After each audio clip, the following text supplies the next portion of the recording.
Breaking news చూస్తున్నాం. కృష్ణా నదిలో జల దోపిడీకి కారణం కేసీఆర్ అంటున్నారు సీఎం రేవంత్ రెడ్డి.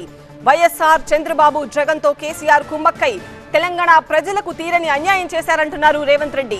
ఉమ్మడి పాలనలో కంటే కేసీఆర్ హయాంలోనే తెలంగాణకు ద్రోహం జరిగిందంటున్నారు. తెలంగాణకు రావాల్సిన నీటిని ఏపీకి కేసీఆర్ ధారాదత్తం చేశారు. ఏపీకి నీటిని తరలించే ప్రయత్నం చేసిన కేసీఆర్ అడ్డుకెళ్లేదు అంటూ వ్యాఖ్యానిస్తున్నారు సీఎం రేవంత్ రెడ్డి. రాష్ట్రంలో జరిగిన అన్యాయానికంటే 60 ఏళ్ళు ఉమ్మడి రాష్ట్రంలో జరిగిన పరిపాలనలో జరిగిన నష్టానికంటే చంద్రశేఖరరావు ముఖ్యమంత్రి అయిన 10 ఏళ్లలోనే కృష్ణానది జలాలలో తెలంగాణకు తీరని అన్యాయం జరిగింది. నేను నిర్దిష్టమైన ఆరోపణ చేస్తున్నా. పోతిరెడ్డిపాడైనా, రాయలసీమ లిఫ్ట్ అయినా, ముచ్చుమరి ప్రాజెక్ట్ అయినా ఈరోజు సంతానలేమి సమస్యతో బాధపడుతున్నారా? చింతించకండి. సుమారు 90,000 జంటలకు ఆనందం నింపింది ఓఎస్ఎస్ ఫర్టిలిటీ. ఈ రోజే 7825893600 కి కాల్ చేయండి. సంతానోత్పత్తి చికిత్సపై భారీ డిస్కౌంట్లు పొందండి. గుడ్ న్యూస్ చెప్పండి.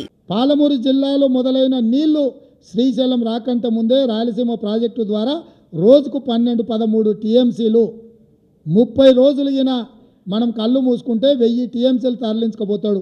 తాగడానికి కాదు కదా, బురద మెక్కడానికి కూడా శ్రీశైలం దొరకదు.